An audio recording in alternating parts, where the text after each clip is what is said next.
Hi, my name is Nina Parvaez, founder of Concept.me. This is your ultimate guide to design, style and trends. Episode 3, Eclectic Design.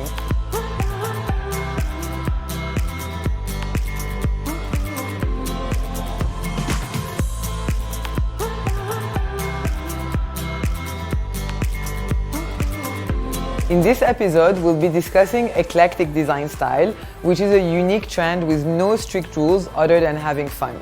In the first part, I'll show you what eclectic designs consist of, and then I'll give you the keys of making this intricate style work.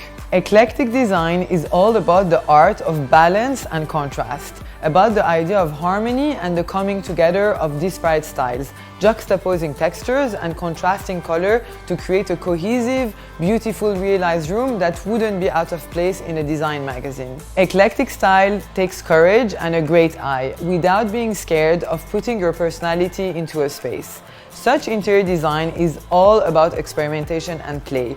You can really have fun with the freedom it allows. Because of this premise, many mistake eclectic style as an anything can go way of decorating, but true eclectic style is very purposely and well thought out way of decorating, since eclecticism involves incorporating pieces from different periods and style. Eclectic design is really where elegance meets chaos. It is the use of abstract material put together to form a masterpiece.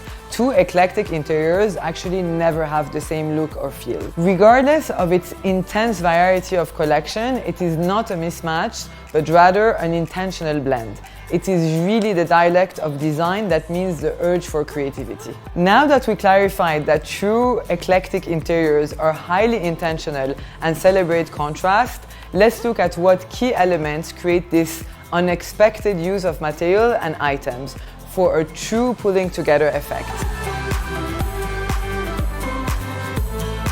First, in eclectic interiors, the color palette is often very tricky.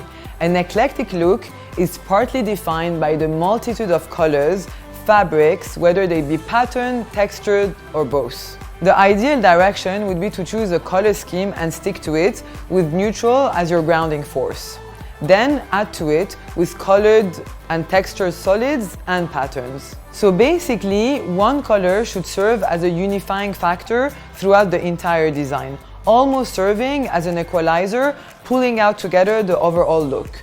Whether your go-to-go color is a mustard yellow or an olive green, consistently return to it while decorating it for a cohesive look.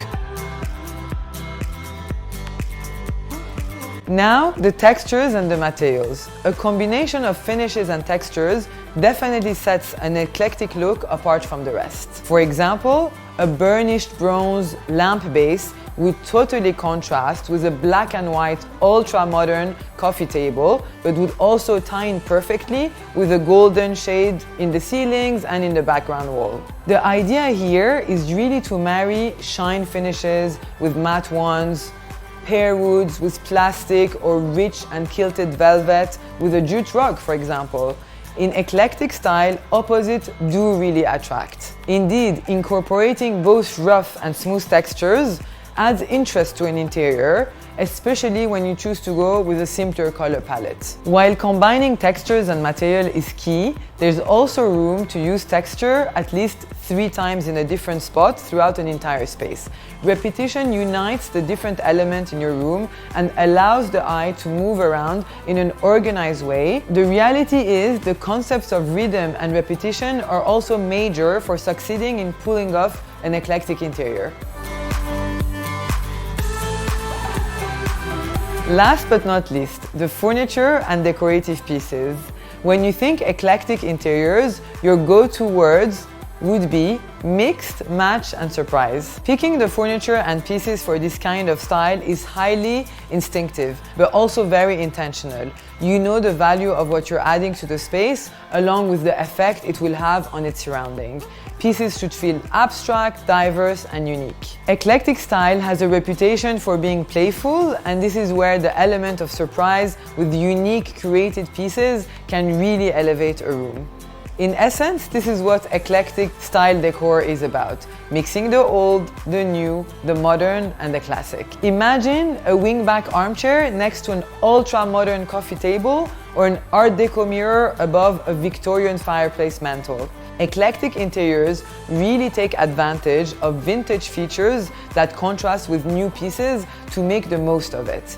Whatever your statement object is, and however it is making that statement, it needs to be bold. That being said, too many statements in one room would be a total overkill. Here comes the art of balance and scale, which we were discussing earlier. Depending on the size of your room, one statement piece or two, if it's a large room, would be more than enough to get people talking. That's pretty much what makes an eclectic style trend. Remember, the most important aspect in eclectic design is to have fun while practicing balance and without getting too messy. Your space shouldn't really look like a garage sale gone wild. Thank you for watching. Stay tuned for further episodes of Nina on Trends. Don't forget to like and subscribe. Bye!